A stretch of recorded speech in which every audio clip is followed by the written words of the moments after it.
Okay, so welcome to Tolentino Teaching. I wanted to show you today how I use writing prompts in my classroom and how I use them to foster a positive environment where students play and experiment with language. So let me show you exactly what I do. I'll leave all the resources here in the description box. There's thousands of resources for free that you can use. So let me show you how I do it. So once again, writing prompts, the purpose of writing prompts, at least the way I use them, is they're low stakes. And they give students the freedom to experiment with ideas, vocabulary, and punctuation. So I let students know this right away. And this is how they're assessed. I have my rubric right here. I give it to the students. I tell them, I'm looking for you to experiment with ideas and language and vocabulary. This is your chance to develop your ideas and vocabulary and language. So I make that clear up front.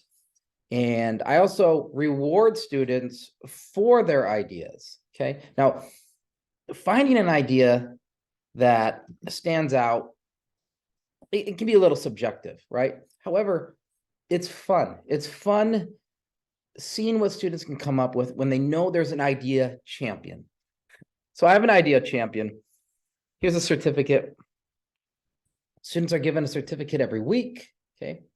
And if you demonstrate an idea in a creative story, or maybe you wrote a reflection that was very in-depth and personal and was just well written, or maybe you had a great idea about in response to a picture prompt and you wrote a really creative story, or maybe you made a really good argument and you provided ample reasoning, and or you just really improved from the weeks before, then you can be the idea champion.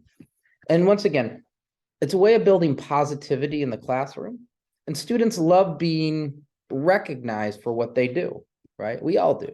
So here's an idea champion. I play the video. I'll play the video real quick. What the idea champion is. Just real quick,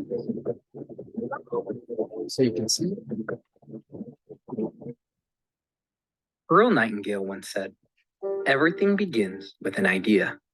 And Jonathan Swift said, "Vision is the art of seeing what is invisible to others." Our ideas, imagination, and visions are easy to downplay because they are invisible assets. You can't touch them or see them.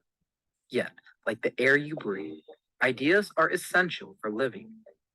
A new idea or perspective, in fact, can change the world. Once a week, your teacher will recognize an idea champion. This is a student who has demonstrated creative, insightful, in-depth, or unique ideas in their speech or writing. An idea champion might tell a creative story about a flying chair, or an idea champion might demonstrate nuanced. All right, I think you get the point, but the purpose of it is to celebrate ideas. And as the teacher, you're always looking to uncover an idea. Students know you're looking for an idea, and when they know this, and they know they can get an award for or reward for it, or they could get candy, or they could do well in their assignment.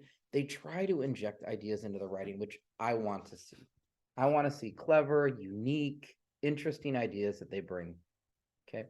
Once again, the purpose of these writing prompts is to experiment with ideas and language. Okay. So let me show you. I like turning a lot of them into challenges or contests. Let me show you how that works. Here's writing challenges and contests. Here's a good one right here. Let me play it real quick. For this challenge, you need to write a creative piece of microfiction. You need to write a creative story in only 10 sentences. However, your 10 sentences will come with rules. Sentence 1, you need to use onomatopoeia. Here are some words you can use: boing, gargle. So the cool thing about these challenges is clap. It forces students to use words that they're not accustomed to using. Once again, they're experimenting with language. This is a great thing. Zap, pitter patter, buzz, bam, boom. Sentence 2, you need to mention a European city. Sentence 3, you need to ask a question. Sentence 4, you need to mention a reptile. Sentence 5, you need to insert the lyrics of a song. Sentence 6, you need to mention a fictional character or celebrity. Sentence 7, you need to use a simile. Sentence 8, you need to use hyperbole. In sentences 9 and 10, write the conclusion to your story. Here is an example story. In the kitchen, I heard a bam. There's onomatopoeia. Our magnet from Rome had fallen from the European refrigerator. city. What made the magnet crash to the ground, I There's the wondered. question. That's when I saw an iguana on the refrigerator. There must be some kind of way out of here, Lyrics from I the song, thought. Jimi Hendrix. My James Bond skills quickly kicked in. I jumped like a Fictional jackrabbit character. and grabbed my sister. Simile. It was the greatest jump the world had ever seen. Hyperbole.